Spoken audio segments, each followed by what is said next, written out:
nueva política de drogas de uso ilícito. Vamos a retomar un poco las reflexiones que hacía Saúl Franco, comisionado de la Comisión para el Esclarecimiento de la Verdad. Como él mencionaba, el tema de la política de drogas es una de las causas de persistencia del conflicto en Colombia, así que abordarlo pues es indispensable. Así que para comenzar con este panel, quiero darle la bienvenida a Axel Rojas, quien es profesor de la Universidad del Cauca, Estefanía Sirio, que es la directora del Centro de Pensamiento a la Orilla del Río, y a Clara Ávila, quien es la directora de la Corporación Ensayos. Para esta conversación nos va a acompañar en la moderación el profesor Stefan Peters. Él es el director académico del Instituto Colombo Alemán para la Paz y es profesor en la Universidad de Gießen en Alemania. Así que muchas gracias y bienvenidas y bienvenidos. Bueno, nuevamente muy buenos días a todas y todos. Muchísimas gracias, Tatiana, por esa introducción. Y bueno, tal como lo dijo Tatiana, en el primer panel, en la introducción o en la inauguración a ese congreso, Saúl Franco ya habló del tema que ahorita vamos a poder profundizar. Y bueno, también presentó brevemente a las personas acá en el panel. Quizá es también importante resaltar que Estefanía, entre muchas otras cosas que ha hecho en su vida académica y profesional, fue miembro de la Comisión de la Verdad y especialmente en el tema de bueno, todo lo relacionado con las drogas de uso ilícito. También quisiera resaltar el papel que tiene Clara Ávila, especialmente desde el territorio del norte del Cauca, que probablemente vamos a hablar en ese panel o profundizar un poco más, y allí desde el pueblo Nasa, donde hace, digamos, el trabajo bueno, que también hemos escuchado del liderazgo social comunitario, y también con Axel Rojas, un colega de la Universidad del Cauca, con quien con la Universidad de Gießen y la Universidad del Cauca tenemos un proyecto de investigación que está financiado por la Fundación Alemana de Estudios de Paz, justamente sobre el tema, en este caso, de la marihuana en el norte del Cauca y hasta qué punto la forma de regularizar la marihuana en ese lugar podría ser aportes a la construcción de una paz local.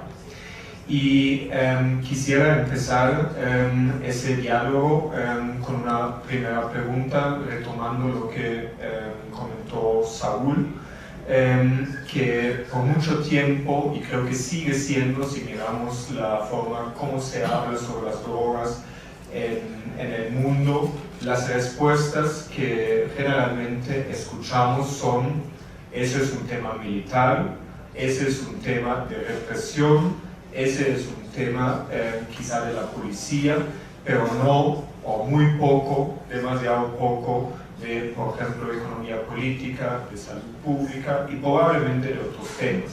En ese sentido, mi pregunta que quisiera hacer en esa primera ronda a el panelista es, bueno, en primer lugar, si están de acuerdo, pero en segundo lugar, ¿hasta qué línea irían con ese de complejizar más el tema de las drogas? O sea, ¿qué son los temas que necesitamos tener mucho más en consideración si queremos analizarlo, y no solamente analizarlo, sino también ver cómo podemos romper ese vínculo con la violencia?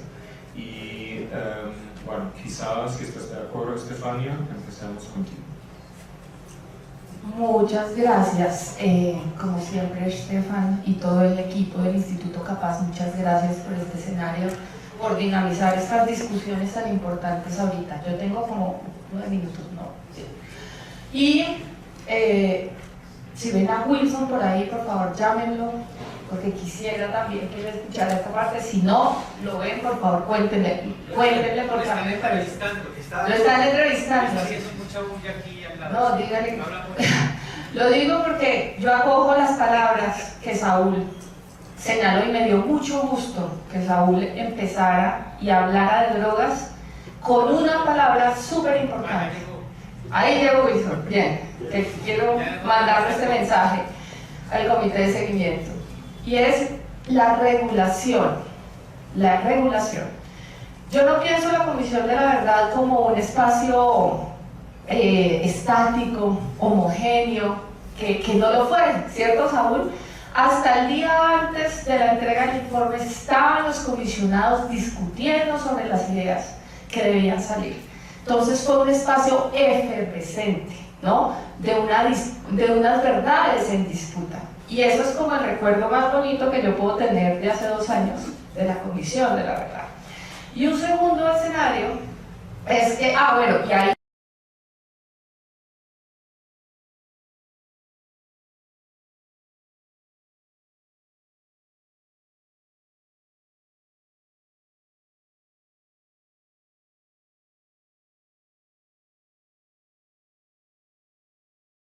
la comisión, y es el resultado y la decantación de un proceso.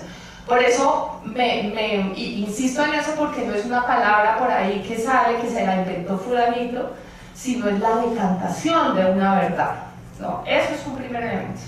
Y un segundo elemento tiene que ver con la Comisión de la Verdad no estaba para decir lo mismo de siempre, para decir sí, toca sustituir, ¿no?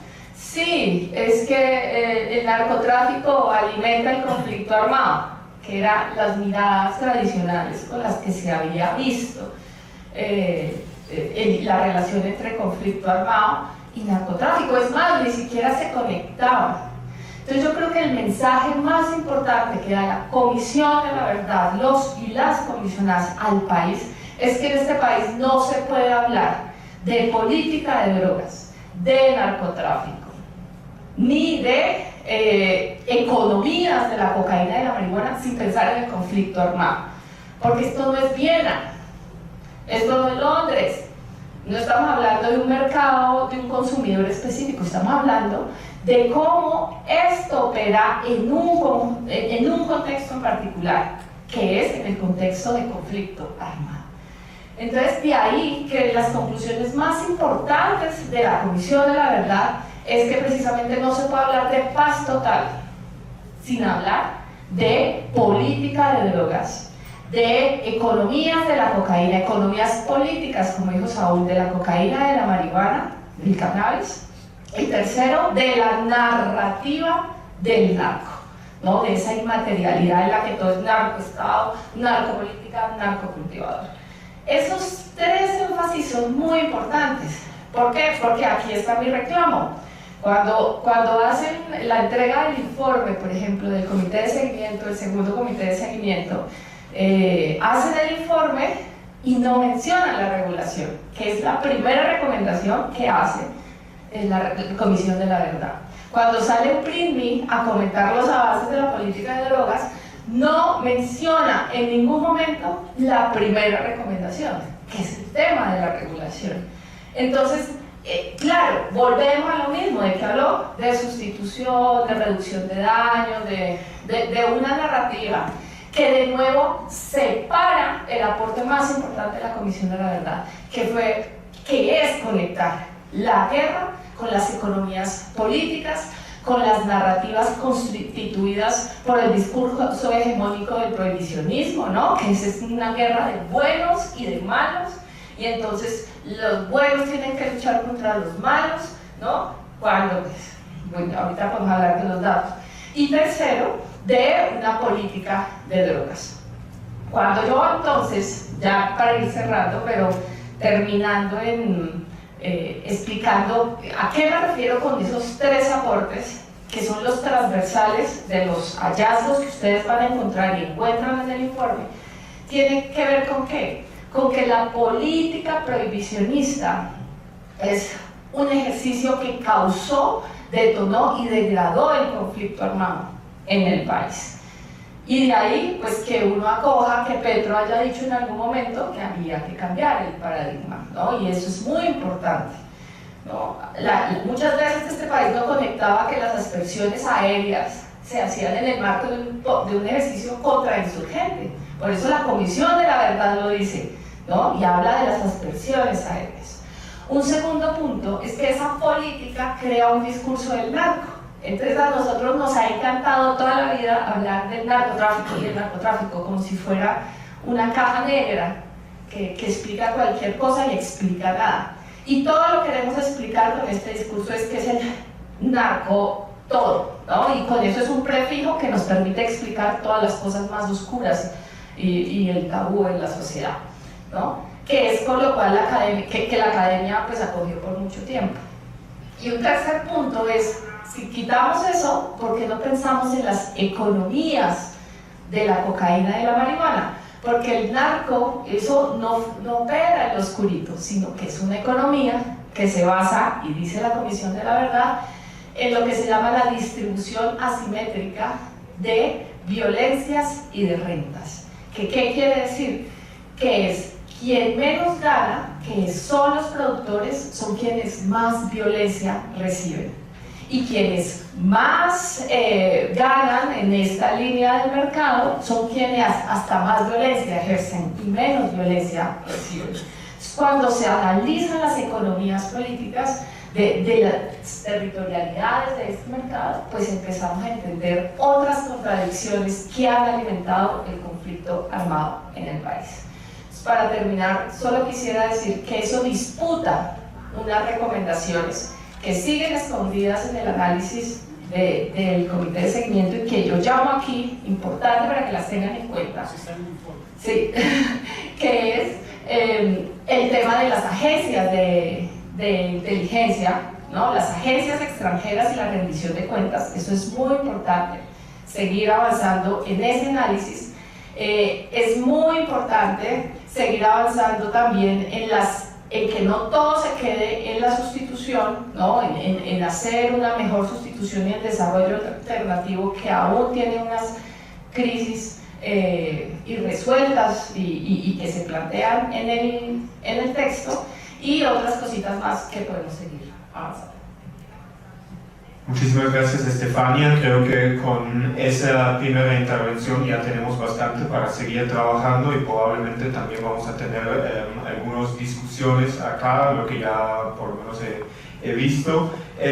Yo quisiera darle la palabra ahorita a Clara también un poco para que nos cuentes desde tu perspectiva cuáles son esas perspectivas que probablemente complejizan mucho más la lectura, pero probablemente al mismo tiempo también lo hacen mucho más, digamos, mucho más aterrizado la parte como lo analizamos, y quizá vinculándolo también desde el norte del Cauca, lo que Estefania dijo sobre las economías de la sobre la distribución asimétrica entre las violencias y las rentas. Entonces, si desde tu conocimiento también eso te resulta, digamos, de alguna manera útil para analizarlo del norte del Cauca o otros lugares también. Bueno, buenos días a todos, a todas, a todes. Como lo decía la compañera Estefanía, parte de las reflexiones que hemos dado, y yo me voy a enfocar un poco con relación a cómo esto del prohibicionismo afecta en particular a las mujeres y personas LGBTI en el norte del Cauca específicamente. Un poco también viendo como en relación también que todo esto de prohibicionismo, que debería ser mucho o debería ser diferente, realmente pues es también de cara a una disputa por el poder. Y esto pues también va muy relacionado frente a 4 cosas que quisiera compartir específicamente de las, digamos, como de los 4 puntos que hemos podido también reflexionar. Uno, pues que tiene que ver con todo el tema de la militarización. Y esto pues también va muy relacionado con que justamente esa mirada de seguridad democrática en su momento con el gobierno de Uribe, y que viene también un poco como con todo lo que va en relación sobre política de drogas, que es justamente prohibirlo, y un poco también como esto va con relación a la militarización. Y esto cómo afecta específicamente, pues es ver la guerra como una salida económica. y es justamente lo que vemos en el Cauca, y que esto no cambia a pesar de que tenemos un acuerdo de paz firmado. Y esto también cómo afecta en particular a las mujeres, y es justamente con aumentar ese trabajo del cuidado, y el trabajo del cuidado hacia las mujeres en particular por toda la situación de militarización, y algo que hemos venido trabajando y que esto pues ha rayado en muchos liderazgos y en procesos sociales, incluido algún sector de la misma izquierda, y es la militarización de la vida no es la salida. Y como que cada vez que sucede una situación de aumento de asesinatos de líderes, lideresas, pues cada vez es el mismo pronunciamiento de más fuerza militar. Y es lo que hemos dicho, pues que esto no es la única, digamos, alternativa a esto. Justamente el aumento de la violencia sexual, esto cómo ha afectado también, y también ante el contexto que una economía, si uno pudiera decir, con una mirada ilegal, el mal uso que se le da, pues también ha afectado a las mujeres en ponerlas frente a una necesidad también económica, una afectación con relación a que o son, digamos, tildadas como, ¿cómo se dice? Como infiltradas, perdón, en el mismo contexto, pero también están siendo, digamos, como mandaderas. Y esto también ante una situación en que ha puesto, y hay varios casos también de asesinatos a mujeres, justamente en términos de que como son mandaderas, ya conocen y tienen más información de cómo manejan, por dónde corren, a quién hay que entregarle, pues han sido también asesinadas, y ante un contexto pues también es la afectación frente a una economía pues que para nadie es un secreto que es bastante grande en la región. Segundo es una mirada frente a la fumigación. ¿Esto qué implica? Y esto es un poco la afectación también, y como lo manifestaba el comisionado, es en términos de la salud. La afectación sobre los derechos reproductivos, sexuales, afectación en los cuerpos de las mujeres, pero también una afectación en términos de la seguridad alimentaria, como el fumigar no solo el cultivo de coca, sino que también esto afecta los cultivos de pan coger de las mismas familias, y ahí también como toda la afectación que se da. Por otro lado, el tema de la estigmatización. La estigmatización que no se queda de lado, justamente el ponernos en, como se dice, en el vilo, justamente históricamente lo que nos ha puesto, y es un poco, quien viene del Cauca es sistematizado justamente por el mismo contexto, pero justamente también en el sentido que particularmente las mujeres para un ejercicio de participación política también terminan siendo estigmatizadas en ese sentido. Estigmatizadas justamente pues porque en el mismo contexto, habiendo tantos grupos armados, también el alto índice de delincuencia, y sumado a esto también la militarización, que esto va muy de lado con la inteligencia, que ha afectado en los últimos tiempos también en la región, pues esto genera mucha más estigmatización también frente al ejercicio político que vienen haciendo las mujeres y personas LGBTI. Por otro, también colocando un poco todo el tema de sustitución, cuál han sido realmente las reflexiones, y también que vemos que muy pocos avances con esto, y que la mirada va mucho más allá de sustituir un cultivo por otro, que la mirada va mucho más allá de arranque su mata de coca y siembre una mata de café, cuando el café pues produce 2 años después, y mientras esa familia como también de que vive. Entonces parte de las reflexiones también que se han dado entre mujeres, personas LGBTI, pero también en colaboración con investigación que se ha hecho con la Universidad del Cauca, y es que debe pensarse realmente la transformación de la economía, porque esto también históricamente lo que ha hecho es relegar un poco también las experiencias de economías comunitarias, como por ejemplo el trueque, cambio de mano, entre otras, que históricamente también se han ido quedando, pero también un poco es que esto debe tener una mirada más allá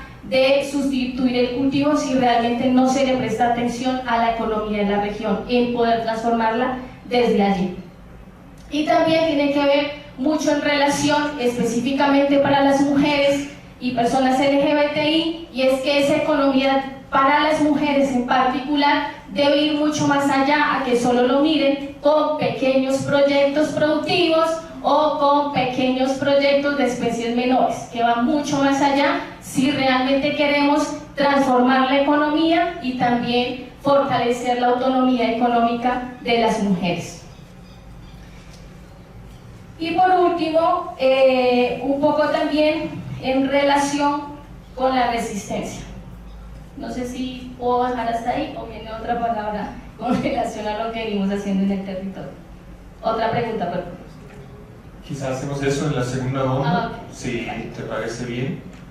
Vale, entonces como parte de las reflexiones con relación a todo el tema de la política de drogas y que por supuesto pues también creemos que una forma y también recogiendo las recomendaciones también de la comisión es la regulación, porque no podemos desconocer que al final esta economía pues es una economía familiar y muchas desde ahí han podido mantener sus familias, estudiar, quienes han podido también darle un buen uso también para un mejor bienestar en sus familias, y también un poco en frente al contexto que vivimos pues es también cómo se le apuesta a esa regulación, y que al final cuando se puso el proyecto de ley ante el Congreso pues obviamente en la región fuimos unos que dijimos cómo no pensarlo desde ahí frente a la realidad que viven las comunidades donde hay digamos este tipo de economías. Creo que desde ahí es también pensar un poco la transformación más que seguir con el discurso de prohibicionismo.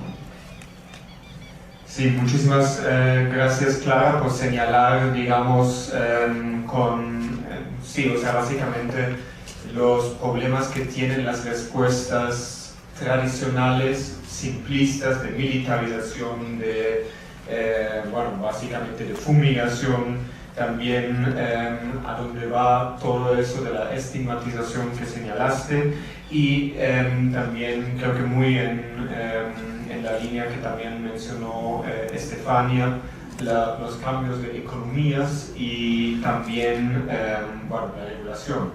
Yo quisiera ahorita preguntarte a ti, Axel, también sobre cómo complejizamos más, hacia dónde necesitamos mirar. Y bueno, nosotros hemos hablado antes de entrar a ese panel brevemente, y allí creo que algo que también Estefania dijo al inicio en su intervención, eso es un conflicto entre buenos y malos, entre muchos otros binarios. Entonces creo que eso también sería algo que hay que complejizar, y me gustaría que amplíes un poco sobre eso. Bueno, muchas gracias, Estefan. Buenos días. Bueno, yo quisiera hablar como sobre dos cosas, y son dos ideas que creo que es importante complejizar. Una es la idea misma de regulación, ¿sí? Porque digamos, en el caso de la regulación de cannabis para uso médico, ahí encontramos un modelo. Si sobre un modelo como ese se va a proponer la regulación de cannabis de uso adulto, creo que vamos por muy mal camino. Entonces también hay que pensar qué entendemos por regulación. Pero antes de eso, quiero hablar de dos ideas que me parece que son claves para entender ese contexto del que ya Clara y Estefanía han hablado, que es el contexto en el cual debemos pensar la regulación. Y tiene que ver, voy a usar dos categorías que se usan mucho en estas discusiones, en estos espacios, y que a mí me sorprenden mucho. Yo vengo de Popayán, entonces, si se quiere, podría decir, yo vengo de los territorios, eso que acá en el centro llaman los territorios. Y es muy curioso, ¿no? Porque, digamos, esa idea de los territorios pareciera hacer que en Bogotá, sobre todo, los espacios no tengan historia.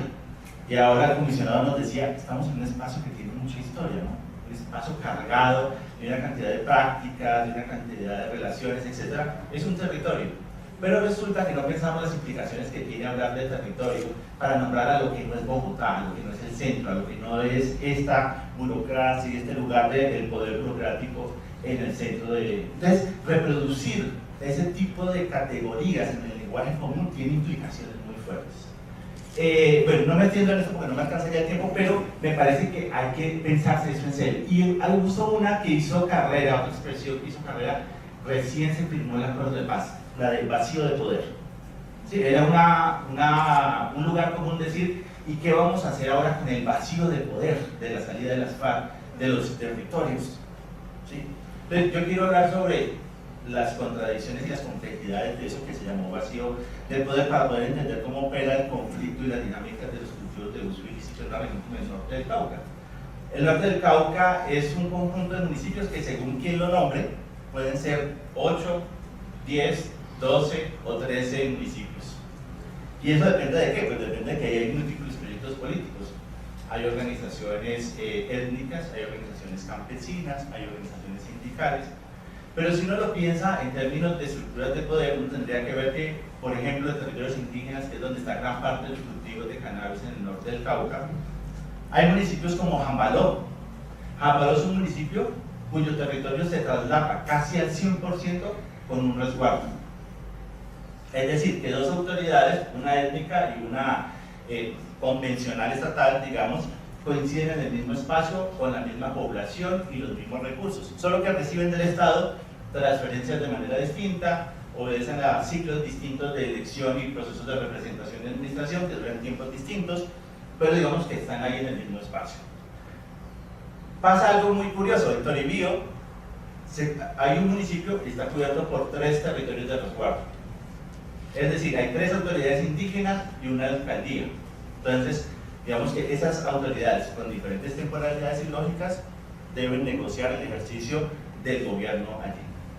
Y hay otros casos como Miranda, Corinto, Suárez, Buenos Aires, donde hay territorios que son marginales en el conjunto del área del municipio, territorios de resguardo, y que donde la población indígena es minoritaria. ¿Cómo pensarse allí los territorios? Es lo mismo, usar esa palabra nos va a servir para nombrar estas realidades de la misma manera. Fíjense ustedes esa complejidad, pero súmenle a eso la presencia de grupos armados. Sobre la cordillera occidental hay uno, la de Jaime Martínez. Sobre la cordillera central hay otro, la de Roberto Ramos. Y hay una disputa con uno que se mueve y es medio invisible, que es el Frente 57. Sin hablar de que también está ahí el Estado, el Ejército, ¿cierto? Y hay otros actores, por ejemplo, actores económicos, algunos de ellos también armados. Además de eso, en el valle geográfico, que está en medio de las dos cordilleras, están los gremios de la caña, ¿sí? Y gran parte de la economía en la región gira en torno a la caña, la coca, el café y cannabis, es decir, monocultivos. Entonces, ahí hay una economía capitalista, donde gran parte del trabajo depende del salario. Y eso no quiere decir de que no haya otras prácticas culturales, no quiere decir de que no haya unas prácticas, digamos, de una gran tradición, pero cada vez más el trabajo sobre la tierra funciona con lógicas que no son lógicas, vamos a usar una palabra también igualmente problemática, ancestrales. O sea, el trabajo asalariado, ustedes saben, es una invención relativamente reciente en la historia de la humanidad, pero lo que define el funcionamiento del capitalismo es la existencia de ese trabajo asalariado. Entonces, ¿cuáles son las lógicas? ¿Cuál es la economía política de esta región? Es una cosa que tendríamos que pensarnos y no suponer una categoría como territorio. Ahora, la llegada de las guerrillas allí, la presencia de las guerrillas allí, también es un asunto que tenemos que ver cómo leemos. Por ejemplo, durante la presencia histórica de otras guerrillas antes de la firma del Acuerdo 2016, estuvieron allí el M-19, el EPL, el Quintindami, el PRT, el Ricardo Franco, en esos municipios de los que les estoy haciendo mención. ¿Será que se puede seguir hablando de los actores armados como actores externos que llegan a estos territorios? ¿O tenemos que pensar en reclutamiento más allá del lenguaje jurídico que piensa que esto en términos de responsabilidad? No, acabamos. Agüita, agüita. ¿Quieres la mía? Sí, dale.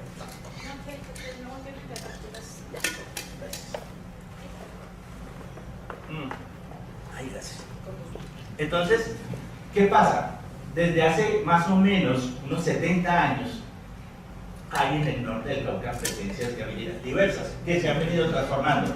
Pero hay un hecho muy fuerte actualmente, y es que después de 2016 se conformaron nuevos grupos armados, algunos de los cuales retomaron parte de la población que había hecho parte de los grupos anteriormente existentes, y otros que empezaron a reclutar a jóvenes de la región. Hoy en día uno de los grandes problemas es el reclutamiento o, ojo, y entonces aquí las palabras deberíamos tomarlas, la vinculación de jóvenes, adolescentes a los grupos armados. Desde el punto de vista jurídico, claro que yo tendría que pensar en términos de responsabilidad. El grupo armado es responsable de reclutar a menores o no reclutarlos, pero eso es el discurso jurídico, por eso no me ayuda a entender otra cosa que aquí se habló que era muy importante, que es la cultura. Es decir, ¿qué es lo que hace que esta gente se vincule a estos grupos armados? No es solo la amenaza, y ya lo decía Clara ahora, ¿no? Hay una transformación en las dinámicas económicas y la guerra es una opción económica también para mucha gente. Entonces, si le vamos añadiendo complejidad a esta lectura, tendríamos que preguntarnos hoy, hablando en términos de regulación, ¿qué pasa con la propuesta de los productores de cannabis que están diciendo que hay que regular? Es más, que ya están regulando. O sea, hace años, quienes están regulando en el norte del Cauca la producción de cannabis son los pequeños productores. Llevan varios años agremiándose de manera local, veredal, a manera de resguardos, de corregimientos y de municipios en una estructura regional que es la que habla en nombre de los pequeños productores de cannabis y que está proponiendo y que logró para el norte del Cauca en gran medida, no absolutamente, pero sí en gran medida, reducir las grandes extensiones de cultivos a cultivos de 500 matas con una fuerza económica. Fíjense ustedes. Entonces esta fuerza económica empezó a regularla, es decir, es informal, ha sido ilegalizada, claro, es un cultivo, ya sabemos qué pasa con el cannabis, pero entonces ellos vienen regulando en ese contexto la producción del cannabis. Y esa regulación tiene varias ideas. Uno, reducir el número de plantas a un tope, que son 500 en promedio. Dos, garantizar sostenibilidad ambiental, ¿cierto? Ir en esa dirección. Tres, garantizar seguridad alimentaria, es decir, que no se siembre, no sea un monocultivo más como la caña, el café o la coca, sino que pueda sostenerse junto con otros productos, que no sucede ni con la caña, ni con el café, ni con el cannabis, ni con el caña, café y coca, ¿cierto? No sucede porque en general, digamos, son cultivos extensivos que van acabando con esa diversidad. Entonces, esta gente está proponiendo esto, pero acuérdense, hay unas autoridades allí, hay un gobierno étnico indígena que históricamente ha sido prohibicionista.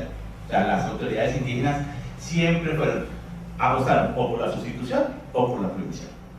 Entonces ahora se enfrentan a un actor local, porque son cultivadores dueños de la tierra, dentro de los resguardos y campesinos en sus territorios campesinos, ¿cierto? Están proponiendo que hay que regular, pero están yendo en contravía de lo que el gobierno local está yendo y están en contravía de lo que hasta ahora ha hecho el gobierno nacional, que tampoco le está apostando en serio a la regulación de cannabis de uso adulto. Entonces, en ese contexto, claro, la solución es un poco, digamos, difícil de pensar porque implica trascender esta idea homogenizante de territorio, vacío de poder y entender las estructuras locales de poder, para entender cómo la economía se inserta en esas estructuras. Nosotros creemos que lo que habría que hacer es regular, ¿cierto? Y digamos, eso implica trascender esta lógica militarista frente al cultivo. Pero hay que regular en un modelo que considere todas estas circunstancias. Muchísimas gracias, Axel, y lo que yo me llevo de la primera ronda es lo siguiente. Entonces, si pensamos nuevamente en esas respuestas, digamos, más tradicionales, más conocidos, de militarizar, prohibir, y eso lo hacemos en todos los lugares, eso me parece demasiado simplista, después de haber escuchado todo lo que ustedes dicen de complejizar. Y creo que lo que también es un segundo punto es la lectura, digamos, del contexto local, que podría ser muy diferente según, bueno, según el contexto, por supuesto. Entonces, y algo que creo que en cada una de las tres intervenciones ha sido como clave, el tema de la regulación. ahorita en la segunda ronda quisiera hacer un poco más énfasis en qué significaría regulación. Por un lado, entiendo que lo que tenemos actualmente creo que sigue es, dependiendo también del cultivo, pero que hay como una cierta crisis, por ejemplo, en el tema de la coca, especialmente en los precios para los productores, no tanto los precios en los mercados de consumo, como por ejemplo en Europa, en Alemania, pero también en otras partes. Entonces, ¿qué significaría ahí? O sea, si ya hablamos de la economía o de la economía política, ¿cómo afecta esa crisis y cuál sería la respuesta de un cambio hacia la regulación? Pero quizá también donde ustedes ven, y creo que son muchos, o sea, por ejemplo, también un poco antes estábamos hablando sobre la situación en Europa, específicamente en Alemania. O sea, ustedes saben probablemente que en Alemania el consumo, por ejemplo, de la cocaína ha aumentado bastante, pero parece que lo que nosotros estamos hablando acá todavía no ha llegado, o no lo quieren escuchar, a las esferas de la política de allá. Entonces ahí probablemente también Estados Unidos no es muy diferente, dependiendo de qué pasa después de unos 3 meses, creo que cuando tendremos elecciones ahí. Entonces la parte internacional, pero también acá la parte a nivel nacional y quizá incluso a nivel local, o sea, cuáles son los puntos álgidos que hacen que lo que nosotros acá estamos hablando no se concrete hasta ese momento, digamos, en políticas que van hacia la regulación. Y quizá seguimos con el mismo orden. Como digas tú. O alguien, quien quiere. Bueno, entonces sí. Está bien. Bueno, esas, a mí me gusta mucho, ya, como decía Saúl ahorita, es que me querían hablar de legalización. Cuando hablamos de regulación es bien interesante porque uno se pregunta cómo regular.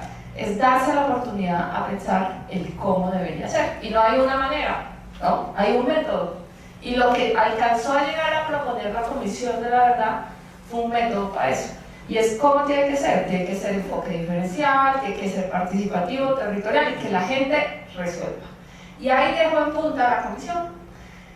Y a mí me da mucho gusto porque, claro, el poco eco que pudo tener esto, pues uno de los escenarios más importantes que tiene ahorita el mercado de sustancias y el de cannabis, que es el norte del Cauca, sí trascendió y sí hubo un eco y bueno, hay unas investigaciones súper interesantes sobre la regulación, ¿no? De cómo se regula. Porque además nosotros creemos que la regulación es un decreto en el Congreso, ¿no? Y no, ya está regulando. Y lo que ha habido a lo largo de la historia del conflicto armado es una regulación armada de estos mercados. Entonces, lo que señala la Comisión es cómo transitar de esta regulación armada a otras regulaciones donde lo importante no sea la incautación, ¿no? Donde lo importante no sea cuántas hectáreas cultivadas hay, sino cuántas vidas se salvaron, por ejemplo, ¿no? Cuántas tierras se salvaron de ser contaminadas, cuántos bosques se salvaron de ser, ¿no? Pero es sobre el paradigma, ¿no? No es pensar en el consumo y lo malo del consumo. Entonces, quedándonos ahí, en términos globales, la discusión venía así. Entonces teníamos un Juan Manuel Santos que es súper pro-regulacionista, claramente con sus propios intereses, pero teníamos un Santos que fue el primer presidente que le dice a Obama hay que regular, ¿no? Entonces ahí va. Después Santos hace unas acciones muy puntuales pero que sí tienen un efecto muy grande, que es la suspensión del glifosato, que a propósito del glifosato sigue suspendido, pero en cualquier momento con cambios de gobierno lo pueden activar, no está cancelado en el país. Un paréntesis ahí.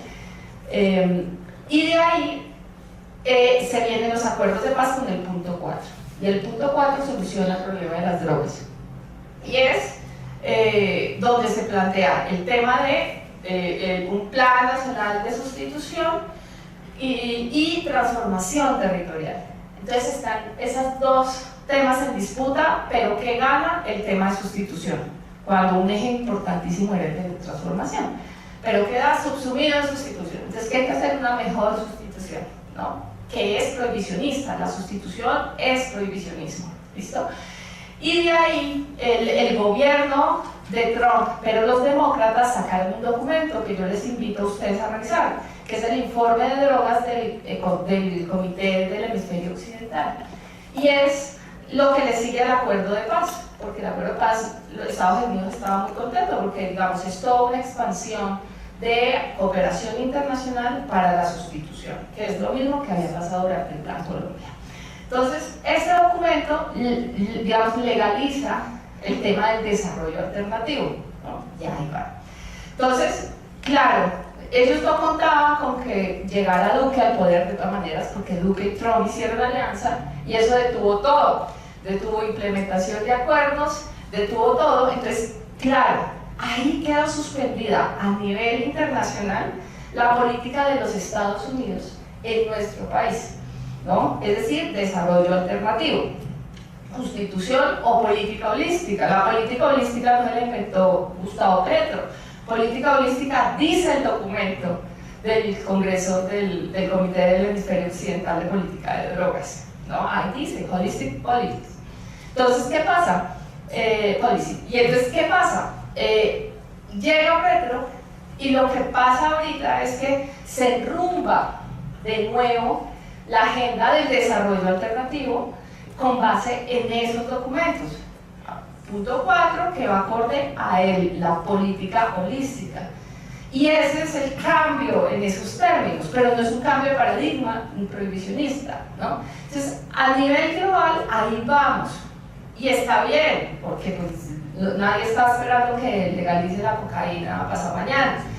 Pero tampoco estamos hablando de un cambio de paradigma, ¿no? Que ha sido el énfasis y es lo que sostiene un tercer documento que es el Sembrando Vida, derrotamos al narcotráfico, que es el último documento culmen donde se inventan la asfixia y el oxígeno. Entonces, asfixia para los narcos y oxígeno para los campesinos, ¿no?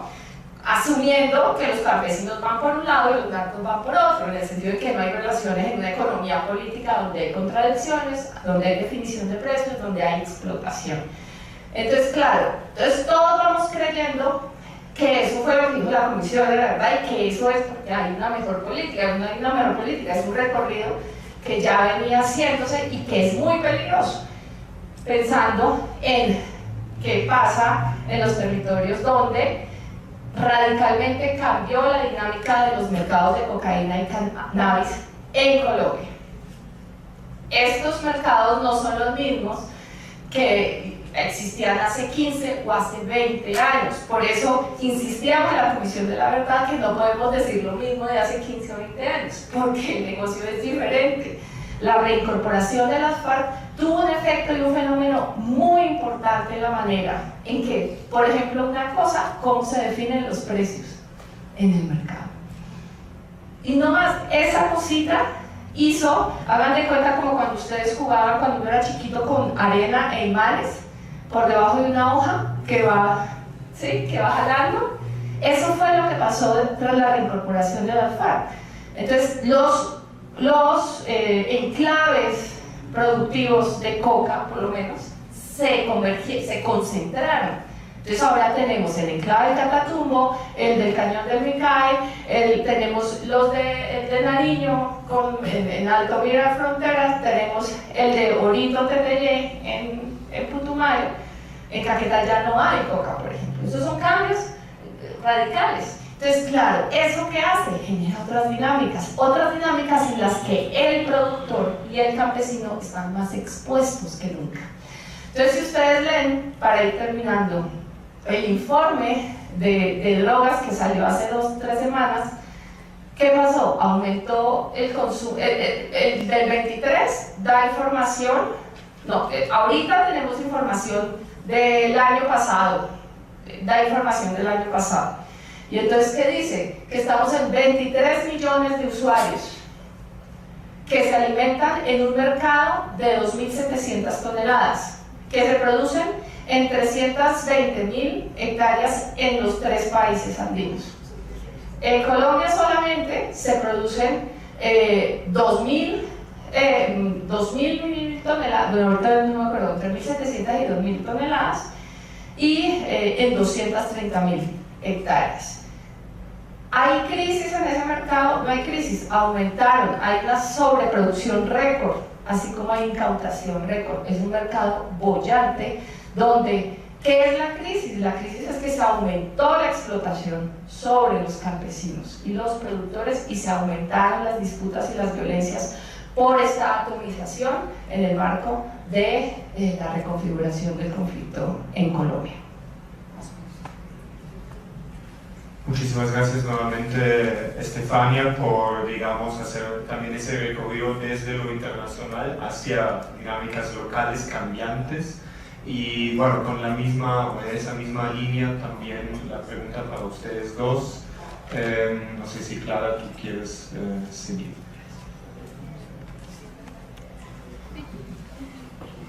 Bueno, un poco como también viendo como qué significa la regulación también para las comunidades y también parte también pues como mujeres que estamos en el territorio.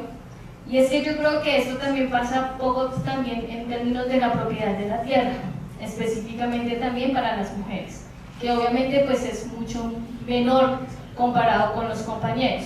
Y esto también pues va muy en relación, digamos, con una mirada desde lo externo, pero también esos ejercicios al interior de las comunidades, cómo está haciendo también esa propiedad de la tierra también para las mujeres étnicas. Segundo, y es que un poco con todo este tema del prohibicionismo, lo que vemos también, y es un poco como lo planteaba Estefanía, y es que al final termina siendo judicializado el productor mucho más que realmente, por ejemplo, los terceros, que son los que compran y mueven, digamos, un poco en la región, que creo que es parte también de lo que vemos y que ahí pues sentimos que no está muy como el foco, o sea, no está tanto el foco ahí. Si bien es cierto, en el interior de las comunidades pues están los gremios, unos más fuertes que otros, ahorita un poco con el contexto yo siento que están un poco más débiles también, justamente por precios, y que al final en el último tiempo quien pone el precio ni siquiera son los gremios, sino justo el tercero, el que pone si es esto o es lo otro, y que yo creo que esto también nos pone un poco también la responsabilidad entre todos, todas, autoridades técnicas, organizaciones, comunidad, gobiernos locales, regionales, justamente a pensarnos cuáles podrían ser estas propuestas de regulación comunitaria y por qué debería ser y pensarse que debería crearse, y es porque no podemos desconocer que es nuestra propia gente, es decir, sea la gente indígena, sea la gente negra, que digamos en cierto sentido son como los que están más como productores y productoras, porque también hay mujeres productoras, y si no son productoras pues trabajan desmoñando, y que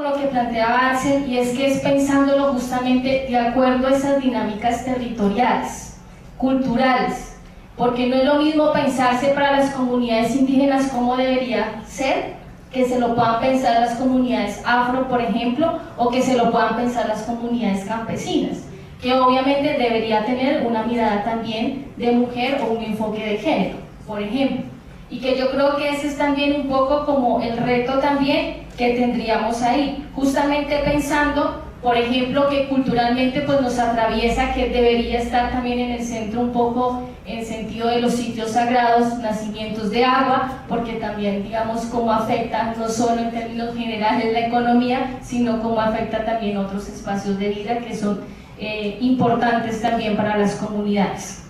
Y por lo último, yo creería también que esto tiene que ver mucho y va muy en relación y no va, digamos, muy aislado, y es que debe ser también una transformación real.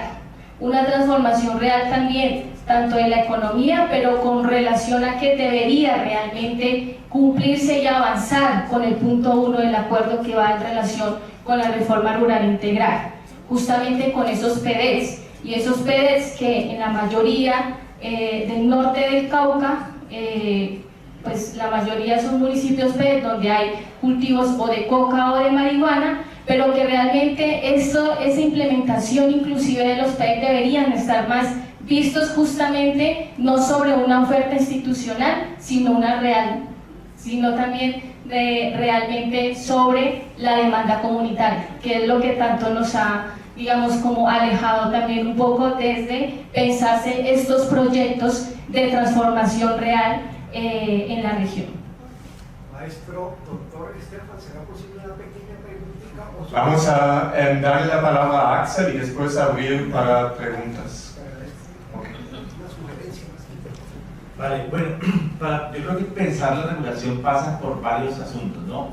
Ya tenemos una experiencia que es la regulación del cannabis de uso médico, en la cual había una consideración según la cual las grandes empresas deberían vincular en algunos procesos a los pequeños productores. Eso no pasó. O sea, ya sabemos que los grandes capitales en realidad no tienen interés en vincular a los pequeños productores a sus estrategias de regulación. Entonces, pensar regulación, y esto pasa por la discusión que se va a dar en la Cámara de Representantes próximamente, y que ya se dio anteriormente y no logró pasar, pasa por definir si se va a seguir pensando en términos de esto como una economía para los grandes capitales otra vez. Es decir, mientras está ilegalizada, entonces todo el mundo se quiere aparecer fuera de la foto, pero apenas se legaliza, todos quieren acaparar el negocio. Entonces, ahí hay un asunto fundamental, y es cómo se va a regular y con quién. Clara lo decía ahora, un modelo comunitario. ¿Cómo lo han planteado algunos de los productores? Pues un modelo centrado en ellos, los pequeños cultivadores. Digamos, esa es la estrategia que muchos han planteado. Centrar la regulación en los pequeños cultivadores, es decir, hablando de la economía política, de las rentas y de las violencias, pues que las rentas vayan a los productores que históricamente han vivido estigmatizados en medio de esa ilegalización todos los efectos de la guerra contra las drogas. Entonces, esa sería una cuestión a discutir. Otro asunto que es fundamental tiene que ver con que, digamos, el contexto, la propuesta de regulación que se está haciendo en este momento por algunos, o por el gremio, digamos, de los cultivadores, está considerando la posibilidad de mantener una producción más o menos como se tiene en este momento. Pero hay que empezar a pensar qué pasa con dos cosas. Uno, la producción, a medida que avanza el tiempo y no se regula, los cultivos se extienden. Entonces, uno de los asuntos relacionados con el precio actual tiene que ver con la extensión a otras regiones del cultivo. Dos, si se mantuviera, esto es solo un ejercicio hipotético porque ya no es así, pero si se mantuviera solo la producción actual de cannabis de uso adulto del norte del Cauca, desbordaría el mercado colombiano. Es decir, la demanda colombiana de cannabis es mucho menor que la producción de solo el norte del Cauca. ¿Eso qué quiere decir? Que cuando se regulara y se consumiera lo que se está consumiendo actualmente, habría un excedente que estaría en el mercado y seguramente iría de nuevo al mercado ilegal. Entonces, hay que poner esto también en el tema del escenario internacional. Países como Brasil, por ejemplo, que son grandes consumidores del cannabis que se produce en Colombia, pues acaban de regular el consumo, pero ellos no tienen regulada la producción. ¿Por qué no empezamos a hablar de mercado internacional entre países productores y países consumidores, por ejemplo? ¿Sí? Una conversación entre Lula y Petro, si se quiere poner esos términos, personalizando a estas figuras, sobre un mercado internacional entre productores y consumidores. Hay otras consideraciones que las que vienen haciendo en las discusiones internas, y es desvincular al actor armado del proceso de regulación. Eso es fundamental si se quiere avanzar en la construcción de paz, o por lo menos la eliminación en el conflicto del uso de armas. Por otro lado, hay que garantizar también algo que ha sido como parte del eje de la política de drogas, es garantizarle al consumidor un producto de buena calidad. Estamos de acuerdo con que hay que tener en el mercado regulado una producción de buena calidad, y eso, digamos, pues, va a implicar un proceso de transición de los cultivos actuales hacia cultivos con esas características. Y seguramente hay que pensar un poco también en términos de la sostenibilidad ambiental, que mencionaba Clara ahora, y es que obviamente pues, el cultivo, ¿cómo se dice?, industrializado, y además una larga tradición de la Federación de Cafeteros, por ejemplo, y de otros sistemas de asistencia técnica, han incorporado paquetes técnicos de uso de agroquímicos pues que había que sustraer del cultivo de cannabis si se quiere evitar los efectos sobre el consumidor. Además de esto, hay que considerar qué va a pasar con el autocultivo. En las ciudades, sobre todo, hay una creciente oferta de cannabis basada en el autocultivo, el cultivo casero que puede tener cada individuo según lo que ya establece la ley colombiana. Entonces, hay una serie de consideraciones allí que habría que empezar a tener en cuenta. ¿Qué es lo que nos parece, digamos, más llamativo de la propuesta que hacen los productores, los pequeños productores actualmente? La posibilidad de que esto genere un incremento de las rentas a nivel local, que no vayan hacia grandes empresas, sino que sostengan esta economía en la clave de lo que también ya se mencionó, y es que estas economías no son solamente cultivos, sino que esto irradia una economía regional que es lícita, como por ejemplo la compra de vivienda con fondos derivados de la producción de cannabis, pues es lícita, pero eso mueve otros renglones de la economía. Asimismo con los agroquímicos, los insumos para el uso de luminarias, etcétera, etcétera, etcétera. Entonces, pensar en términos de economías regionales, va con base en los pequeños productores, garantizando condiciones de sostenibilidad ambiental, seguridad alimentaria y otros criterios, como los criterios de género que ya se expusieron ampliamente, podría realmente significar un modelo innovador. De lo contrario, si se regula para los grandes capitales, como ya se hizo con el cannabis de uso médico, el problema se va a agravar, porque entonces lo que se va a intensificar es el mercado ilegal y la estigmatización de los productores que históricamente han enfrentado el problema. Muchísimas gracias a las tres personas. Yo ahorita, quiero formular 2 o 3 preguntas, pero al mismo tiempo abrir el espacio. Ya hemos tenido ahí como muchas solicitudes, veo.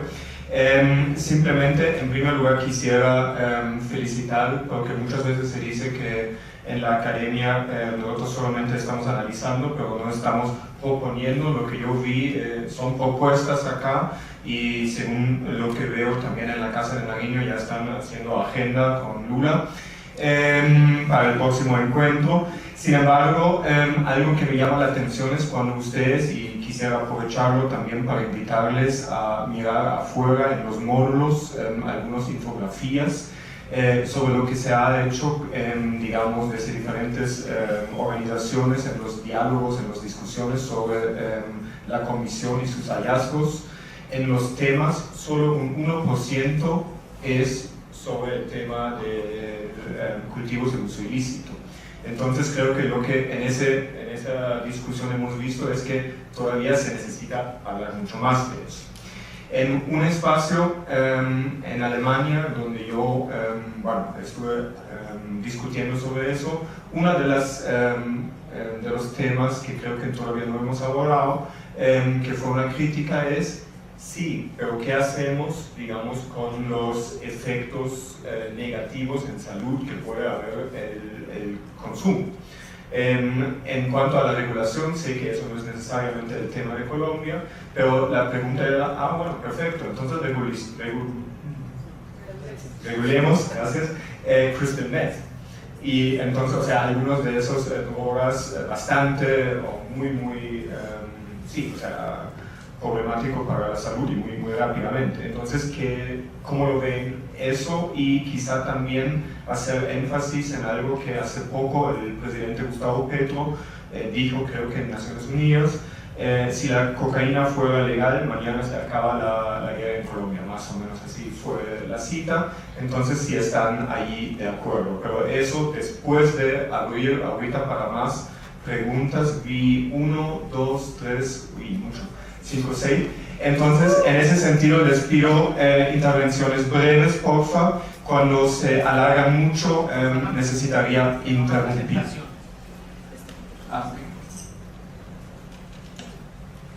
Muchas gracias, maestro doctor Estefan Peters. De entrada, decir que Muchísimas gracias. Estuve en el primer congreso y otro evento que ustedes hicieron Orlando, y dije, ojalá no dejen de presupuestar del Ministerio Federal de Asuntos Exteriores, porque ustedes nos están ayudando, no mucho, sino muchísimo. Muchísimas gracias. Yo hasta pido un aplauso para el doctor Estefan Peters por toda la labor que está haciendo. Y el tema pertinente ahorita es que una vez, ayudando a unos amigos de un medio alternativo, le pregunté a Pastora Lape, la primera vez que hicieron una rueda de prensa, que si sabía qué pasaba con el punto 4321 de los acuerdos. Digo, ¿yo qué voy a saber si no son más de 300 páginas? Entonces, él que era el jefe militar, y de pronto le pregunto a los más, y me parece crucial ese punto de los acuerdos de La Habana, porque allí lo que se establece es cómo las ventanillas siniestras operaron en el pasado y cómo hacer a futuro que no haya lavado de activos. Pero el doctor Francisco Tumis, que lo puso Juan Manuel Santos, se puso bravísimo porque yo le pregunté, dijo que los banqueros no tenían que ver absolutamente nada. Y ahorita me sentí tal vez envalentonado aquí con el compañero que vino de Toribío, el hermanito Florencio y la maestra que estaba al lado mío, para decir, tenemos que hacer énfasis para hablarnos francamente. Esos grandes negocios de narcotráfico no los manejan debajo de un colchón unos pesitos, eso los manejan por el sistema financiero.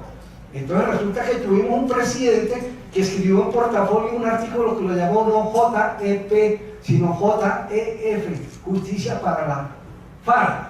Y aparte de eso dijo que iba a hacer trizas la paz y pare de contar. Entonces, por eso es que los embajadores aquí nomás detrás de la Calera, aquí detrás de Monserrate tenemos laboratorios y no pasa nada. No le pasa nada a esa, no élite, sino a esa oligarquía que por demás ha sido y demostrado ser sanguinaria. Entonces yo quería hacer énfasis en eso como una sugerencia de que no descuidemos eso que está ahí en los acuerdos de La Habana. Y lo otro, para terminar, es que cómo evitar a futuro eso. Ay, claro, se entiende que eso es una cuestión global, pero aquí por ejemplo la palabra Sinaloa no se está hablando, como en mi universidad, que es la Escuela Superior de Administración Pública, que la trataron de volver cuando el clan del Oriente Antioqueño, hoy clan del Golfo, tuvo la dirección nacional de esa institución y la querían volver la Escuela Superior de Guerra 2. Qué pena que me extendí y digo que en toda reunión no falta un impertinente. Yo creo que he sido hasta impertinente e irreverente, pero me sentí atorado si no decía estas tres ocurrencias que me vinieron a la cabeza. Muchas gracias.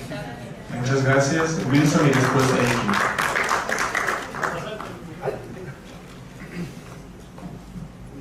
Estefanía, quería hacerle una claridad porque me parece que por respeto al público no se puede ir con el mensaje que el comité no evaluó la política de drogas. Claro que la evaluó. Reconocimos tres hallazgos. Se reconoció que hay una construcción, una aprobación de una política por parte del gobierno para avanzar con celeridad. Se reconoció que hay un impulso del paradigma a nivel internacional y se reconoció que permanentemente en lo público el gobierno está asumiendo un compromiso por implementar articuladamente una política diferente de drogas. Presentamos dos retos. Un reto es que se requiere que se hagan misiones territoriales para trabajar con la gente de los territorios y reconocer que los territorios con enfoques diferenciales ya se está haciendo. También se pidió trabajar con las familias para que con las familias se construyan también las ideas y continuar con todo el tema de diplomacia. Y finalmente se le hizo una recomendación puntual al gobierno en esta materia, y es que básicamente que se aceleren las acciones en los territorios con resultados que beneficien la vida de la gente. No hablé de eso porque lo va a tocar Olga Amparo, que es una compañera del comité que va a estar mañana aquí en el parque. Entonces quería dejar la claridad porque yo entré cuando se estaba diciendo que era el informe de Viena y no de Colombia, es de Colombia. Y segundo, no fue un olvido de mi parte, sino que mi módulo no correspondía a hablar de este tema en específico. Entonces, Está bien, yo no dije que no lo tuvieran en cuenta, al contrario dije que lo tuvieran en cuenta, pero tú dijiste una cosa muy poderosa al principio, que fue lo que me hizo clic, que les sirve a ustedes, es una recomendación tú dijiste, dice algo la Comisión de la Verdad, hace algo Petro y hace algo la Comisión. Hay tres niveles de análisis, ¿sí? Y tenemos que desmarcarnos del gobierno de Petro. Entonces mi crítica no es que no lo hagan, no, mi crítica es que se desmarquen de una política que precisamente en los términos de la efervescencia de las discusiones que tuvimos en la Comisión de la Verdad no está reflejada en lo que debería exigirse al gobierno. Entonces, para nada dije que es que no estaba diciendo que es que no lo tuvieron en cuenta. Claro, si hasta vi el informe, vi los discursos y todo eso, pero esa fue una reflexión que hicimos con varias personas dentro de la comisión. Y lo que pongo aquí a disposición es, hay que seguir hablando esos términos y empapar de esas dinámicas y discusiones que teníamos adentro en todo lo que a ustedes les pueda servir, ¿no? Y eso hace parte de la escucha y de la construcción común y del legado, porque nosotros dimos la vida 4 años en la Comisión de la Verdad para creer que eso quedó esfumado, ¿no? Eso hace parte de la trayectoria y del convencimiento propio de hacia dónde se construye la paz en este país. Okay, en ese sentido seguimos también con más preguntas, ¿no? Pero creo que eran como directamente, por eso importante también dar la respuesta. Elkin. Buenos días, muchas gracias. Elkin Gaviria del Programa de Reconciliación y Convivencia. Algo para la situación de Colombia tan singular requería de un modelo muy propio. Creo que se equivocó el presidente Santos y los negociadores en tomar como modelo la paz y las negociaciones que se hicieron en Irlanda, porque allá era una guerra de liberación, de independencia. Tampoco era apropiado tomar como modelo las negociaciones en Sudáfrica, porque era un conflicto basado en una segregación racial profunda, que ese no era el caso de Colombia. Y tampoco era apropiado como modelo para la Comisión de la Verdad, la Comisión de la Verdad de Argentina, porque allá se creó esa comisión después de que se había acabado la dictadura. En ese sentido, entonces, hablando de modelos, nosotros, no sé por qué no tomamos como modelo unas regiones del mundo o unos estados que ya han regularizado al menos la marihuana.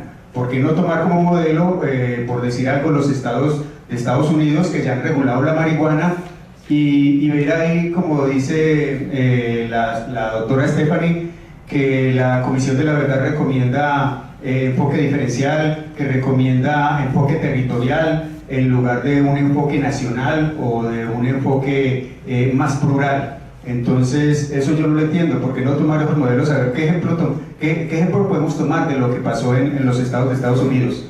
Y la otra pregunta tiene que ver también con la doctora Stephanie, cuando dice que en Caquetá ya no hay narcocultivos, pero hace poquitos, usted me desmentirá si es mentira lo que están diciendo los noticieros, que la situación del Caquetá hoy en día es terrible en el sentido de que la extorsión, el confinamiento es terrible, que allá realmente no son los campesinos los que deciden cuándo y qué cultivar, sino que eso se lo están imponiendo.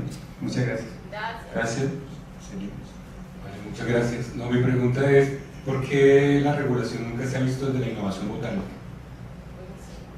La coca es una planta y una necesidad que a veces olvidamos o una condición es que nosotros estamos en un país megadiverso y nunca se ha hablado de la hibridación. ¿Por qué no se piensa en resolver temas de seguridad alimentaria con esto? Por ejemplo, pensar en la hibridación del coca-cacao, coca-café.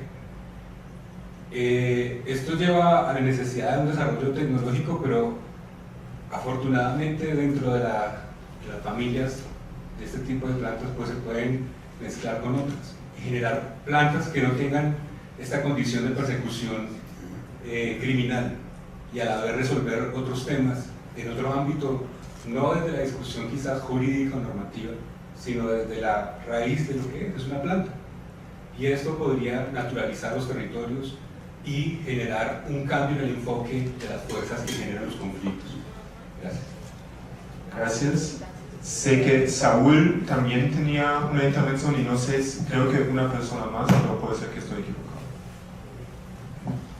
El año pasado en Estados Unidos murieron 107.543 personas como consecuencia del consumo de narcóticos.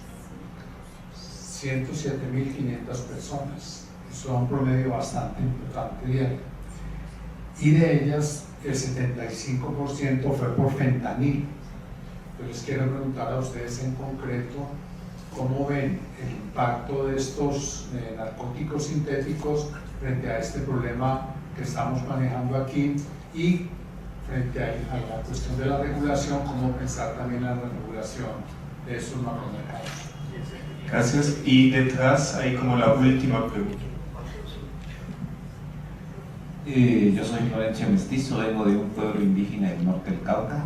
Agradecerle a los panelistas, pero creo que hablando un poco del tema de paz, el tema de paz fue hecho entre el gobierno y las FARC. No se tuvieron en cuenta los actores políticos, organizativos, pueblos, o sea, no se tuvo en cuenta. A última hora salió el capítulo N. Otra pregunta que digo es, ustedes que están haciendo el análisis, en este caso de los cultivos llamados ilícitos, ante la normatividad colombiana, a mí me parece que el análisis debe ser completo. Los consumidores internos y los consumidores externos. Segundo, los economistas hablan de la oferta y la demanda. ¿El dinero de dónde llega? Quería solamente hacer esa pregunta. Muchas gracias. Y si puedes dar el micrófono más hacia atrás. Ok. Ahora sí, la última. Pues yo tengo una pregunta, y es un poco también la forma como hacemos los análisis.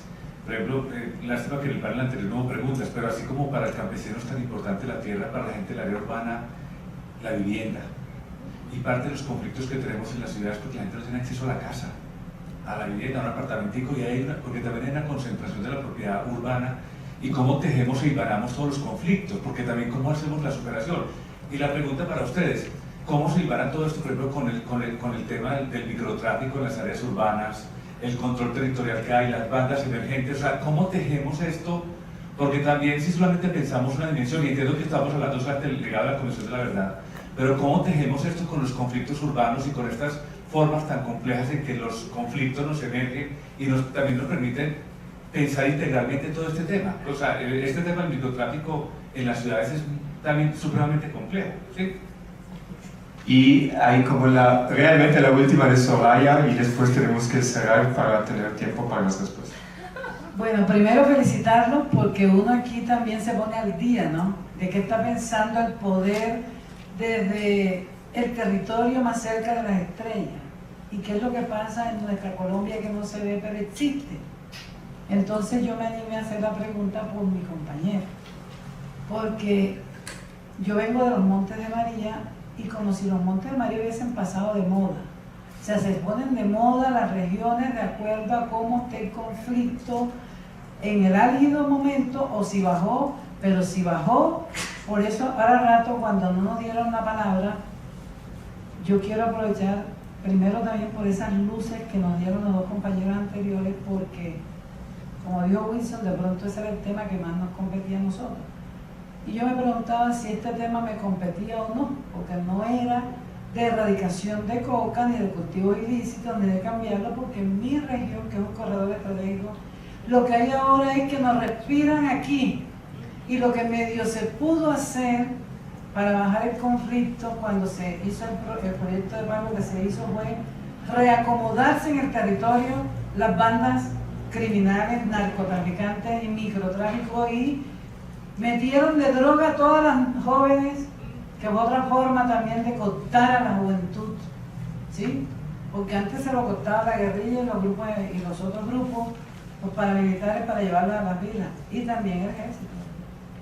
Pero hoy están dependiendo de la droga.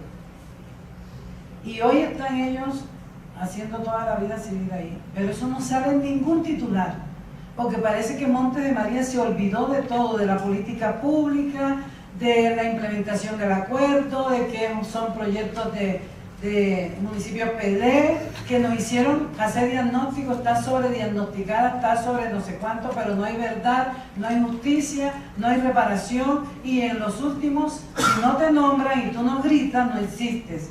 Pero nosotros sí seguimos gritando la esperanza y cantando a la vida y a la paz. Por eso no hay que bajar los brazos, y lo que nos hace hoy es ponernos al día de la temática. No ponernos al día. Lo ponen el día ustedes a circular en unas redes sociales a través. Esto era para que estuviera llenísimo aquí, ¿cierto? Pero aquí no está lleno ni de los pelados de la universidad de aquí. O sea, ni la Universidad Distrital traba a sus estudiantes aquí y decirle, oye, yo te valoro la clase tuya, te pongo 5, 10, lo que quieras, pero vayan los pelados a escuchar. Entonces, ¿cuándo lo vamos a sacar de la burbuja de los medios así todo el tiempo? Entonces, en los Montes de María, cuando hay una convocatoria como esta, la gente se pelea los cupos porque está ansiosa de escuchar a personas como ustedes, ¿verdad? Y lo mismo puede estar pasando en el Cauca y puede estar pasando en todos los territorios nuestros donde nos llega este tipo de reflexiones, aun cuando allá las hacemos, pero no llegan acá. O sea, no es de doble vía esta información. Entonces nosotros, eso es lo que yo quería decir, perdónenme la vida, pero es para que la Universidad Distrital, que está convocando este panel, tenga la peladera de ellos aquí metida. Y les diga si es por la nota, oye, te hago la tesis, te pongo la nota, pero llenen este auditorio. Aquí estamos los panelistas, créanmelo, perdónenme la sinceridad. Y yo estoy aquí pensando que allá tengo una convocatoria que hay que cerrar para conciencia y estoy escuchándola a ustedes porque me interesa. O sea, ¿me entienden? Porque no le puede interesar a la pelajera de aquí, digo, la pelajera son los jóvenes, por supuesto, y los docentes de esta universidad que convoca. Entonces, si la casa no manda, ¿cómo va a interesarle a Caracol y a RCN transmitir esto tan bonito que ustedes están diciendo aquí, tan profundo? Sí, nos interesa.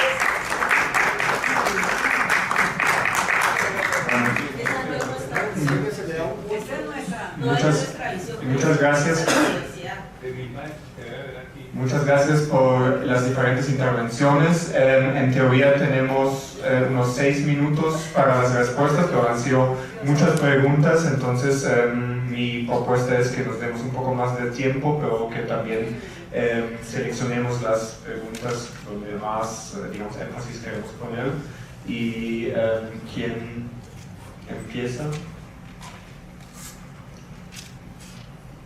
¿Sí? Sí.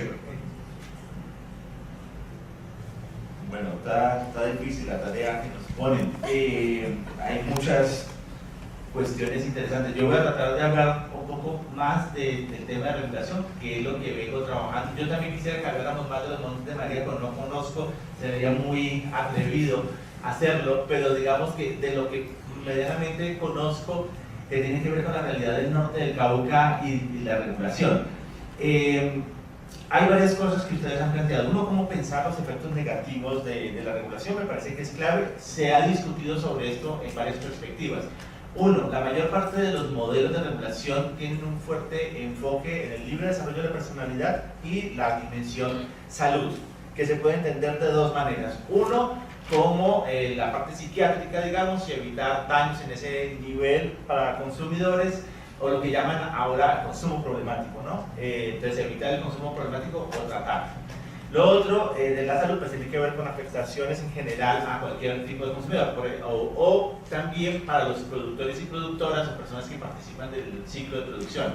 Por ejemplo, hay, creo que ya Clara lo mencionó, cómo hay oficios especializados de mujeres, digo, especializados o socialmente designados a las mujeres, como es el caso del desmoñe y el peluqueo, que es coger la flor seca de la planta, separarla y luego cortarle pues esas hojitas sobrantes a la flor. Una de las cosas que se discute, bueno, es necesario regular la participación de mujeres en embarazo, por ejemplo, de niños o personas menores de cierta edad en esas actividades, que no siempre es fácil porque a veces desde la ciudad se ve el trabajo en el lenguaje de ¿cómo se llama esto? La explotación laboral. Y resulta que cuando se quiere formar gente para una economía agrícola se necesita la participación durante todo el ciclo vital en esas actividades. Entonces, digamos, la participación en las actividades pues, incluye las que hayan sido ilegalizadas y las que no. Pero, digamos que esa separación a veces vista desde nuestro lugar acá tan citadinocéntrico puede ser problemática, ¿no? Entonces, eso hay que discutirlo, pero efectivamente es algo que hay que trabajar. Lo otro es, bueno, el consumo de marihuana ha demostrado, en términos del uso recreativo, que es una de las que menores efectos tiene para la salud. Es más, pues muchos de los efectos demostrados son efectos positivos, ¿cierto? Entonces, claro, sí hay investigaciones que ya nos están mostrando cómo se puede garantizar unos consumos que no tengan afectación a la salud. De hecho, el compañero que preguntaba sobre la investigación botánica, sí hay en gran énfasis, por lo menos en Coca yo conozco el trabajo de Dora y otra gente que ha venido encontrando alternativas, y también los hay, aun cuando incipientes en el caso de cannabis, para encontrar usos alternativos y, por ejemplo, regular los contenidos de THC y CBD en los productos que se llevan al público. Entonces, hay conocimiento suficiente para regularlos, y a veces nos dicen es que no se sabe lo que va a pasar si la gente empieza a fumar marihuana. Pues es más o menos lo mismo que va a pasar si la gente empieza a fumar cigarrillo, o empieza a consumir café como loca, o empieza a consumir alcohol sin ningún tipo de regulación. Sí, es una droga como otras, debe haber una regulación, pero tenemos muchísimo conocimiento que nos permitiría hacerlo de manera segura. Entonces, eso quería decir. Lo otro, frente a los modelos de regulación que hay en otros países, también se están tomando referencias de esos otros países. Pero ¿qué pasa? La mayor parte de la regulación en otros países, y ese es el problema nuestro ahora, es que estamos tomando como referente los de otros países, que están centrados en el consumo, en el libre desarrollo de la personalidad y en las estrategias de comercialización, pero no en la producción. Y ahí entonces lo que tenemos que hacer es tener cuidado cuando tomamos como referente lo de afuera y empezar a pensar cuál es la realidad concreta aquí. Lo que estamos proponiendo es una regulación que considere el lugar de los productores que históricamente han sido estigmatizados, mantener una propuesta ligada a pequeños productores y garantizar que sea un proceso de construcción colectiva con autoridades locales en esta complejidad de la que les hablaba ahora, que son autoridades indígenas, que son autoridades de las alcaldías, que son fuerzas políticas de las organizaciones y que son los mismos gremios. Entonces, en esa medida, el modelo requiere tener en cuenta esos modelos, pero debe construir una ruta diferente, si queremos que funcione en los términos en los que ha sido generado el problema.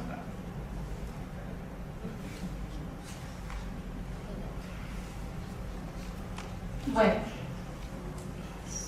todo lo que salió es complejo también, pero yo me voy a enfocar básicamente también un poco en términos de ese consumo con relación al cannabis específicamente, y es también como históricamente se le ha creado como los mitos, si se pudiera decir, negativos al cannabis, por decirlo un poco también, comparado como por ejemplo los daños que puede tener el consumo de alcohol cuando solamente hay un consumo de marihuana.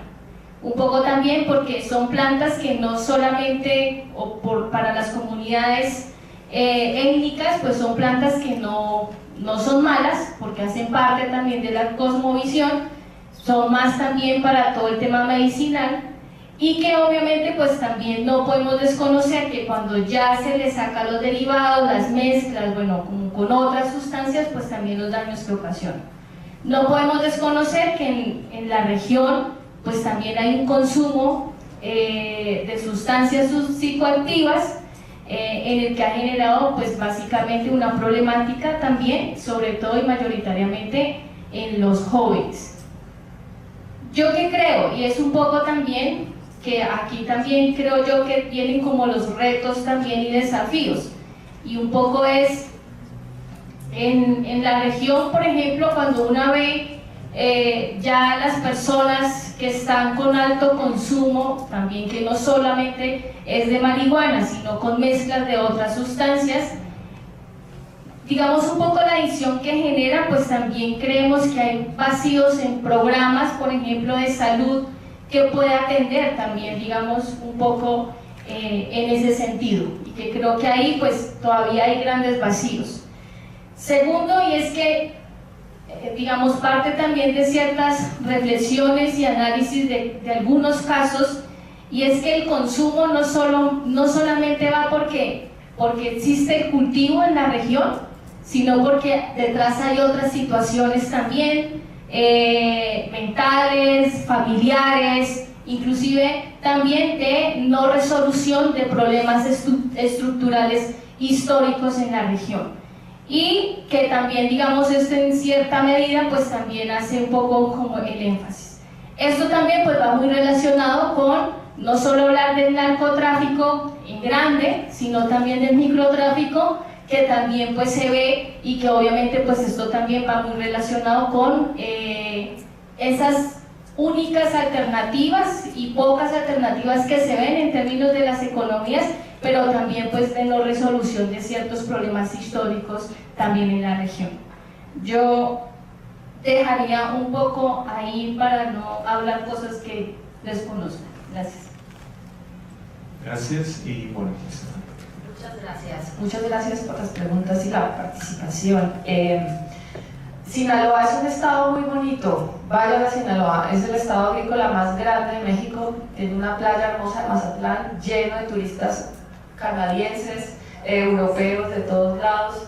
No caigamos en esas estigmatizaciones, esas son estigmatizaciones creadas por la narrativa narco que nos hace ver esas palabras como Sinaloa, como si fuera el lugar del miedo y del terror, ¿no? Eso es lo que tenemos que romper. Nosotros no podemos dejarnos convencer de esas retóricas. Sobre el tema del lavado, en la Comisión de la Verdad nosotros fuimos a la UIAF y estuvimos, Saúl, ¿te acuerdas? Como 3 años peleándole a la UIAF, que es la Unidad de Investigación de Análisis Financiero, que es la que investiga el lavado en Colombia, a que nos diera información. Nos llegó esa información como 7 meses antes de entregar el informe y era una información súper rica, estadísticas de las operaciones sospechosas que habían en todo el país y alcanzamos a mapear unas cosas, pero eso ya no pudo salir del informe. Eso para decirles que tenemos una institucionalidad que trabaja a medias, una institucionalidad que no es transparente ni da resultados, con esta idea del lavado que finalmente no persiguen a nadie, no tienen obligaciones vinculantes y que necesitaba ser transformada. Es parte de las reflexiones que hace la Comisión de la Verdad y que nadie ha tocado. Entonces eso me parece importante, y de ahí las ficciones. Entonces nosotros decimos, bueno, estamos atacando el lavado pero con las incautaciones, que es la otra ficción, ¿no? Es que ahora aumentaron las incautaciones han aumentado desde el 2014 exponencialmente, no es algo de ahorita. Cada año cada presidente incauta como el 20% más. ¿Y qué pasa con las incautaciones? Vean, en el 2021, quédense con estos datos, se produjeron 2.000 toneladas de cocaína y se incautaron 1.400, ¿no? Entonces es un mercado que se suple con 600. ¿Y qué pasa con los daños en los ecosistemas de esas 1.400 producidas, por ejemplo? ¿Regular serviría o no serviría regular? ¿No? Entonces, acabar el prohibicionismo, ¿serviría a ser más eficiente en el mercado o no? Ese es el tipo de reflexiones que tenemos que estar haciendo todos ahorita y dejar de meternos en los cuentos que nos quiere meter también el prohibicionismo. Un siguiente tema es el tema de la ciencia. El tema de la ciencia es súper importante. Yo estoy de acuerdo con que hay unos avances, pero por ejemplo, el gobierno de Petro lo primero que tenía que hacer era poner a estas universidades a investigar la hoja de coca. Ustedes saben, para investigar la hoja de coca uno necesita un permiso del Fondo Nacional de Estupefacientes. No todos pueden investigar la hoja de coca. Toca tener un permiso para estudiar la hoja de coca. Bueno, se saca el permiso, eso dura como 8 meses, pero eso son restricciones que no todo el mundo tiene, y equipos y no sé qué. ¿Qué debía haber pasado? Necesitamos ciencia, saber qué pasa con la hoja, ¿no? No es legalicemos ya, bueno, necesitamos saber. Pero hasta ahora la única convocatoria que ha sacado el gobierno es el Ministerio de Ciencia, la 956, que se va a cumplir en 2 días y es para precisamente equipos de universidad, sociedad civil y campesinos para que hagan investigaciones sobre innovación y ciencia para hoja de coca y cannabis. Es lo único que ha salido. ¿Qué toca hacer? Necesitamos saber, la hoja es soberana y tenemos soberanía científica sobre esa hoja, ¿listo?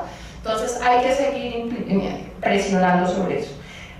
Lo del fentanilo es súper importante, Saúl, porque de hecho todo ese escándalo que hubo sobre la reducción de daños en Colombia cambió el paradigma internacional con la reducción de daños, no fue. Anthony Blinken fue porque tienen esta crisis, ha muerto más gente de fentanilo que en Vietnam, ¿no? Pensando en el tema del fentanilo. Es una crisis gravísima que mantiene por lo menos desde el 2014 y que les puedo echar un rollazo, pero lo que les quiero decir es que lo que hace el fentanilo es que hace que el corazón vaya tan lento que se apague, ¿no? Por eso la gente se muere de fentanilo. ¿Y saben qué lo salva? La cocaína. Entonces la gente tiene cocaína para estimular el corazón y salvarse. Eso o el naloxeno. Hay campañas de proveer naloxeno, no hay. Pero hay una cantidad de injusticias tremendas, porque, bueno, podría contar mil cosas, pero eso es una crisis tremenda que no nos toca. A nosotros no nos toca, porque los mercados de fentanilo y de opioides tienen dos mercados diferentes y dos dinámicas y tradiciones diferentes que después te puedo comentar con más claridad. Y finalmente, para decir dos cosas. El tema de lo urbano es muy importante. Yo les invito. ¡Ay, se fue! A ver. Mira, la comisión. Sí, la comisión de la. Eso, no te vayas. Es muy poderoso lo que tú dices. La Comisión de la Verdad hizo un capítulo precisamente planteando lo urbano en el conflicto armado, y eso es una invitación para que le eches un ojo, porque es un énfasis de la Comisión de la Verdad que yo no hice, sino que lo hicieron los comisionados, y salió ese documento y te invito a revisarlo. Lo que sí hicimos nosotros fue un caso que se llama, y creo que es, y puedo decir que es a la vanguardia porque en el mundo no se ha hecho, y es la primera vez que se conecta consumo de drogas con conflicto armado. Es decir, qué pasan los consumos en las guerras. Y era qué pasaba los consumos en los ejércitos, qué pasa los consumos en la policía, qué pasa en las guerrillas, qué pasa en los paracos, qué le hacían a los usuarios de drogas. Y ahí cuando tenemos a los usuarios de drogas también como víctimas de este conflicto, porque usted ha visto en la JEP las ejecuciones extrajudiciales, las víctimas quienes han sido principalmente usuarios de drogas, ¿no? Entonces tenemos que empezar a ver al usuario de drogas también como un colega en esta tragedia, ¿no? Eso no son un tema que, como terminamos siendo, ¿no?, el que necesitamos que el actor armado no lo quite del pueblo, ¿no? Eso hay que cambiar, son narrativas que necesitamos que cambiar. Y finalmente estoy de acuerdo con el tema que plantea sobre Montes de María, y tiene que ver con la pregunta que me hacen del Caquetá. Y me dicen, ¿cómo que no hay coca? Si allá se siguen matando. Pues efectivamente, no hay coca y nos seguimos matando. Y eso es una prueba que nos muestra que el problema no es la coca. El problema es que hay cosas mucho más profundas que tenemos que revisar territorialmente sobre por qué nos seguimos matando aún cuando no hay coca. Hay otras cosas, por ejemplo, tráficos de marihuana que vienen precisamente del norte del Cauca, porque del norte del Cauca a donde está el señor Calarcá hay 140 kilómetros, ¿no? Entonces, esto es... Y la ruta para ir a Brasil, ¿no? Ellos ya hablaron, no han hablado con Lula, pero por allá con otros sí hablaron. Y gracias. Perdón, Muchísimas. ¿Qué pasa con lo incautado? ¿Para dónde se va? Si según los datos está entre un 70-80% de lo producido. Se supone que se destruye. Se supone que todo eso se destruye, pero por supuesto con unas grandes comillas, porque no te puedo asegurar. Ahí necesitamos cerrar ese panel, pero seguramente vamos a tener más tiempo para... Sí, muchas gracias, un aplauso.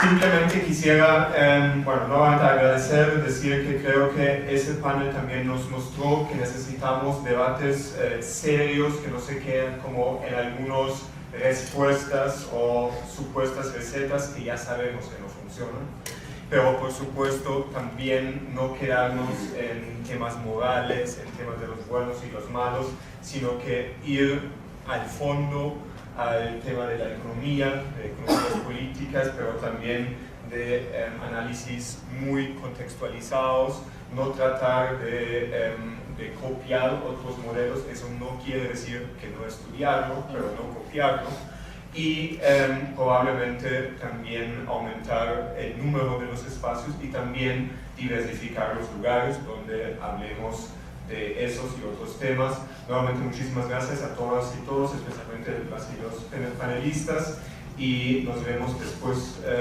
hoy por la tarde a partir de las 2. Vamos a seguir con el próximo panel. Muchas gracias. Gracias a todos.